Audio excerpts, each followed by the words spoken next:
Bien, on passe maintenant à regard croisé. Ce soir, nous allons parler de la République démocratique du Congo. L'ONU dénonce des violations massives des droits de l'homme sous Tshisekedi. Nous irons aussi en Guinée où des manifestants ont bravé la fermeture des mosquées. On parlera après du Burundi, le représentant de l'OMS qui est déclaré persona non grata. Et puis le Togo, notre dernier sujet, le Togo qui a franchi la barre des 200 cas du coronavirus. Pour parler de ces sujets, sur le plateau ce soir, je reçois Chris Ega de Express Info. Bonsoir Chris.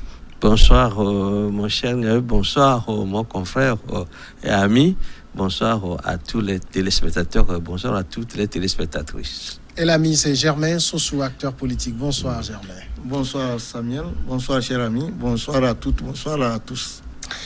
Nous commençons tout de suite avec la République démocratique du Congo. Près de 700 violations des droits de l'homme ont été recensées en RDC durant le mois de mars uniquement.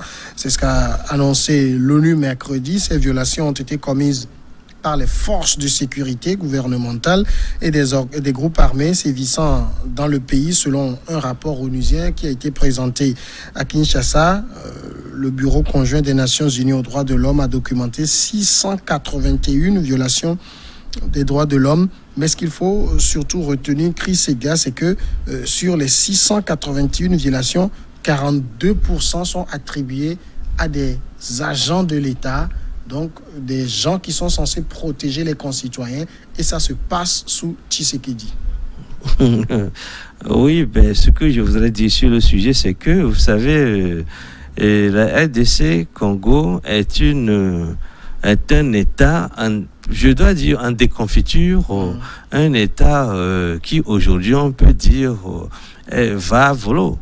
Et c'est un État surtout qui n'a plus de contrôle sur son territoire, une grosse partie de son territoire, qui traverse depuis plusieurs années une situation trouble, eu égard aux guerres, surtout civiles, et puis aux agitations des différents groupes armés et des agitations qui ne finissent pas. Et puis, il est arrivé qu'après Joseph Kabila, père, il y a eu Joseph Kabila, fils, et puis ensuite, il y a Tshisekedi. Mais ce qui constitue le dénominateur commun de tous ces régimes-là qui se sont succédés, c'est cet état de violence-là, cet état de déconfiture, et puis un état où chacun est pratiquement roi, où chacun agit comme bon lui semble. Et puis, il n'y a pas que les Congolais qui sont partie prenante de cette déconfiture-là, mais il y a aussi les criminels qui viennent d'ailleurs, qui sont des hommes d'affaires, qui s'aiment en nos troupes et qui voudraient bien que cette situation-là perdure pour qu'ils puissent continuer leurs affaires. Parce que, quelqu'un l'a dit, et les affaires ne marchent parfois qu'en temps de trouble, parce que ceux qui ont la maîtrise de ces situations-là et qui peuvent se passer de l'État pour faire leur action proscrite pour se poursuivre. Et ce sont eux qui aujourd'hui ont créé ces différents groupes armés là qui continuent d'agiter les différentes parties de ce pays là.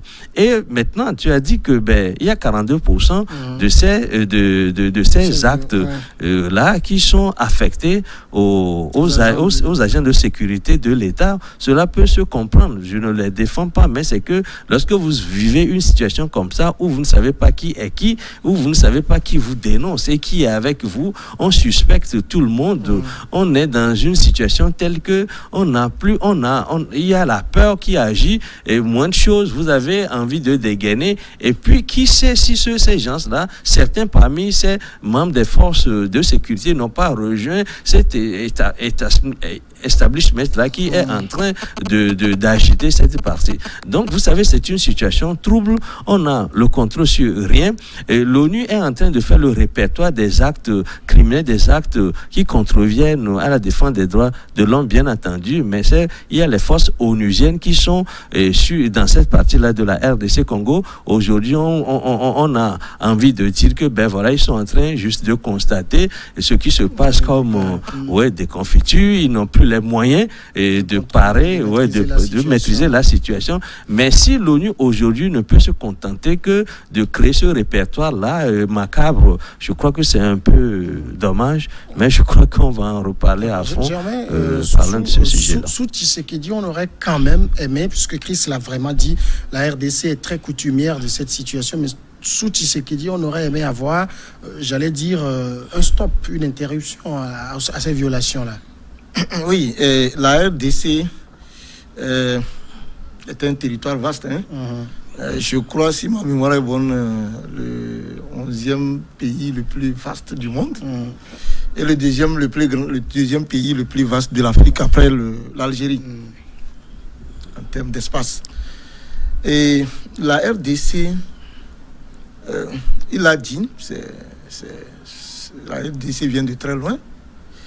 Et quand on veut débattre de ce sujet, c'est un sujet qui a trait à la défense des droits de l'homme, en fait. Et donc, il faut comparer la gestion antérieure et celle de Tshisekedi pour véritablement voir si il y a un quantum dont on parle un peu mon ami Chris. Mais je voudrais très humblement rappeler que avant la période de Tshisekedi, la RDC, qui n'était pas prénommée comme ça, c'était sous Mobutu. Et les tueries étaient, les gens, c'était la partie, le moment du parti unique, parti État. Donc, les droits de l'homme étaient tellement en vogue, on tuait comme on voulait, et jusqu'à la période du coup d'État qui a mené Kabila père. Là aussi, les droits de l'homme étaient aussi tellement en grande ampleur en RDC. Jusqu'à tout récemment, quand il y a eu les élections, le président actuel, quand il a voulu aller aux élections, il a estimé que ce problème était récurrent, que quand il sera président... Oui, il va régler la situation. Voilà, il a estimé que c'était sa priorité, la question des droits de l'homme. Et visiblement, ce n'est pas le cas. Non, mais c'est pour cela que je dis, quand il a pris, il y a eu des efforts. Dans le cadre, il y a eu des efforts.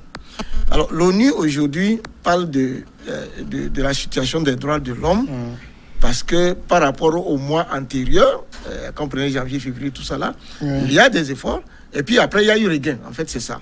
Donc, la situation de la RDC est très, très complexe. Mon ami Christ vient de décrire un peu. Il n'y a pas que l'État. Il y a également les groupes armés qui ne sont pas contrôlés en RDC. Quand on parle là des droits de l'homme, il y a tout cet ensemble-là. Parce que c'est pas... Il y a la question des hommes politiques, il y a les organisations de la société civile, et il y a les personnes lambda, ou on appelle les citoyens lambda. Et il y a tout ça là qui fait partie de ce qu'on appelle les droits de l'homme aujourd'hui. Et donc le président, lui, il a posé des actes clairs. Et ces actes-là ont amené même certaines personnes qui étaient sous son prédécesseur, qu'on ne voulait même pas voir en RDC, notamment le vice-président de la FDH, qui est une organisation de défense de l'homme, qui, sous son prédécesseur, n'était pas accepté en RDC. Mais sous lui, il pouvait venir facilement. On a libéré des prisonniers politiques. On a même permis à ce que l'action politique puisse être véritablement efficace en RDC. Bon, et... Mais tout ça ressemble peut-être plus à du saupoudrage. Non, c'est pas du saupoudrage. Je vous dis que vous prenez depuis, si vous voulez, prenez depuis 90, tout simplement, jusqu'à ce que le président Tshisekedi ne vienne au pouvoir. C'est un long moment où la RDC est assise sur une poudrière, je pourrais le dire. Donc, c'est pas aussi aisé de résoudre la question des droits de l'homme en si peu de temps. Donc moi, je pense que c'est un président qui mérite véritablement d'être accompagné parce que c'est un défi majeur. Bon, mais c'est pour cela que ça fait partie de son programme de campagne parce que la question des droits de l'homme en RDC est un défi majeur. Alors, il faut travailler là-dessus. On parle ici selon le rapport de l'ONU, 642 violations des droits de l'homme uniquement pour le mois de mars. Donc une augmentation de 6% par rapport à février. Tshisekedi est là, et si je dois en croire ce que dit Germain, il fait beaucoup d'efforts pour que ça s'améliore, mais ça va crescendo. Oui, mais ce que je voudrais dire à ce niveau-là, c'est que c'est un endroit où deux eaux se rencontrent. C'est que, vous savez, lorsque Kabila, fils, est en train de se retirer du pouvoir, et je crois qu'il avait une structure en place.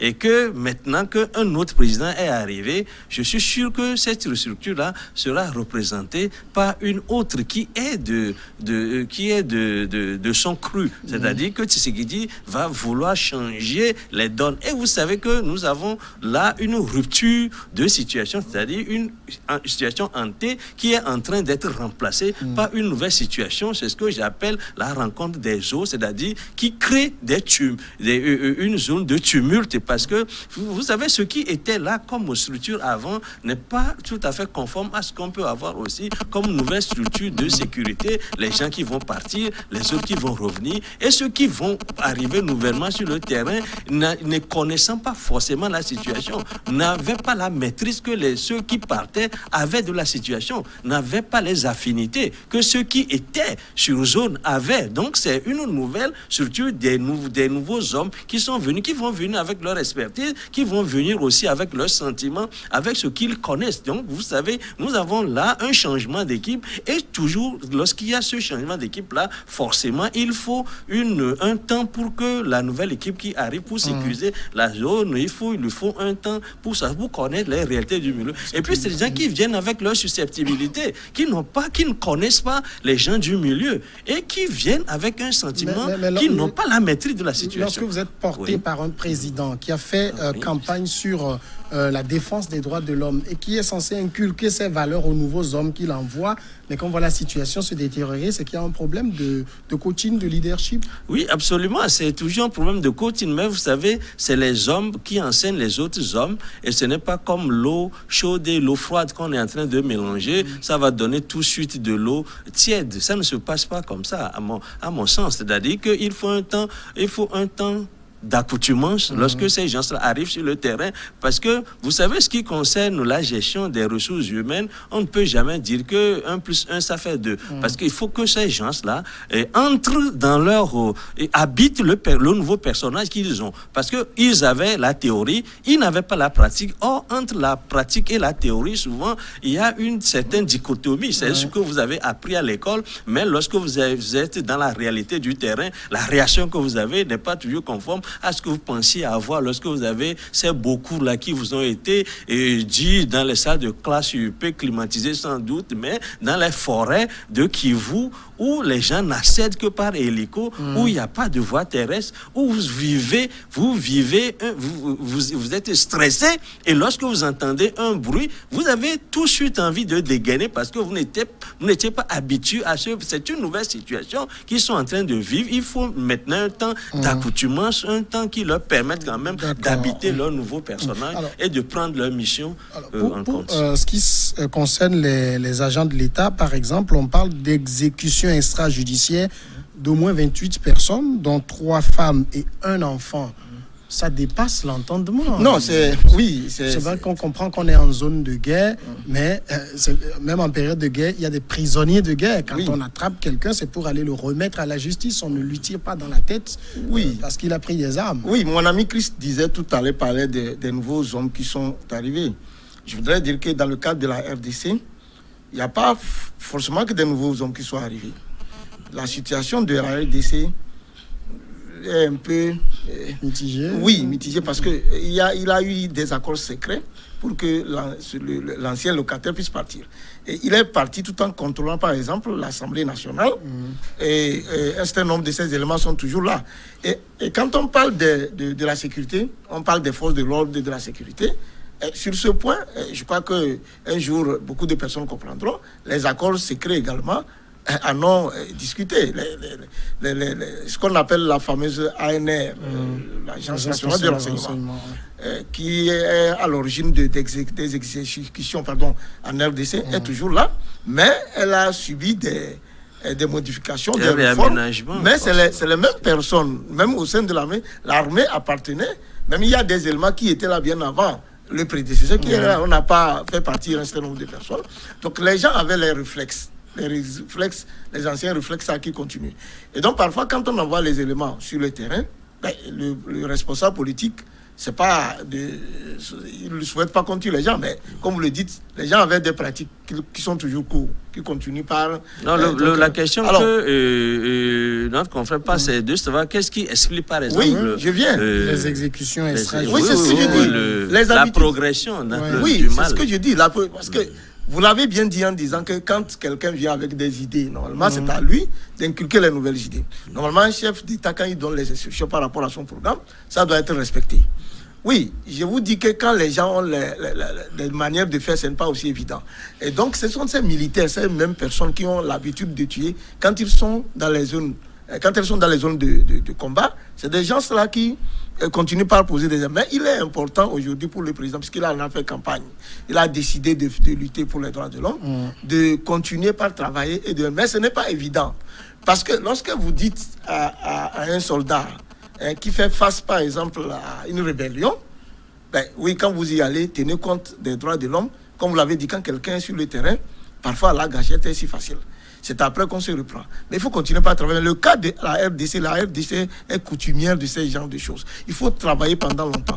C'est la même chose pour beaucoup de pays, y compris par exemple le nôtre.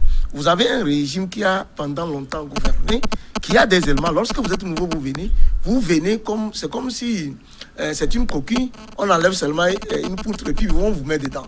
C'est pas évident. Donc, il y a un souhait, par exemple, de la population de voir un changement. Mais vous qui avez été élu, quand vous venez, vous êtes obligé de travailler avec les anciens hommes. Et c'est progressivement que les choses vont se passer. C'est là que changement, d'accord.